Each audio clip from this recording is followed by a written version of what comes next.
এমন ক্ষতি যাতে শত্রুরও না হয়। আমার একসাথে সব গেল, কপালটাই মন্দ। যা হোক, আল্লাহ যা করে ভালোর জন্যই করে। সবাই শুধু বলে যে বৃষ্টি আসে না, বৃষ্টি আসে না, এত গরম, এত রোদ, এত তাপমাত্রা বেড়ে গেছে, বাংলাদেশের অবস্থা সৌদির মতো। কিন্তু কাল রাত্রে আল্লাহ পাক রব্বুল আলামিন তার রহমতের বৃষ্টি দিয়েছিল, তার সাথে ঠাড়া জিলেক মারছিল।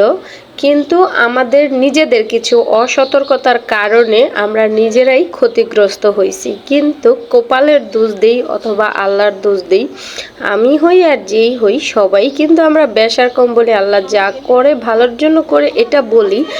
বলার পরেও আমরা বলি যে ইস সব একসাথে গেল, আমার কপালটাই খারাপ। কিন্তু আল্লাহ যা করে ভালোর জন্য করে, সব কিছু মিলে আলহামদুলিল্লাহ, মানে আল্লাহর কাছে শুকরিয়া আদায় করতে হয়। কালকে বৃষ্টিতে কার কি ক্ষতি হয়েছে সেটা আমি জানি না, কিন্তু আমার ফ্রিজ নষ্ট হয়ে গেছে নাম্বার 1। নাম্বার 2, আমার ওয়াইফাইয়ের রাউটার জ্বলে গেছে। মানে একসাথে দুইটা হয়েছে। আমাদের আশেপাশে অনেকেরই আরও অনেক অনেক ক্ষতি হয়েছে। তো এখন আমার যে ফ্রিজটা নষ্ট হইলো, এটা কিন্তু অনেক টাকার একটা ব্যাপার লাগিয়ে গেল। মানে এখন আমার এই যে ফ্রিজ ঠিক করতেছি, কত ঝামেলা দেখেন। এখন হাতের অবস্থা খুবই খারাপ, মাত্র ঈদ ভাঙ্গা বাজার, বেতন টেতন নাই। তারপরে যা ঈদের আগে যা বেতন টেতন পাইছে সব তো ঈদের কেনাকাটাই ব্যস্ত বা বাড়ি যাওয়া আসাই খরচ হয়ে গেছে। এখন ঈদের পরে তো মাত্র 1-2 তারিখ আসলো, এখনও তো বেতন পায় নাই। তো এই ঈদ ভাঙ্গা বাজারে যদি এরকম বিপদ আসে কেমনি কি? তো আজকে ধার দেনা কইরা এই 3,500 টাকা দিয়া ফ্রিজটা ঠিক করতেছি। কালকে রাত থেকে ফ্রিজের অবস্থা মারাত্মক খারাপ, আর ওয়াইফাইয়ের আমার রাউটারটাও জ্বলে গেছে। এখন ওয়াইফাই নিয়েও আমি খুবই মুসিবতে আছি।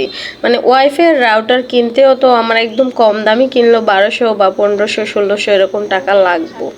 মোটামুটি একটু নর্মালের মধ্যে ভালো কিনতে গেল 2000-2200 টাকা খরচ হয়ে যাব।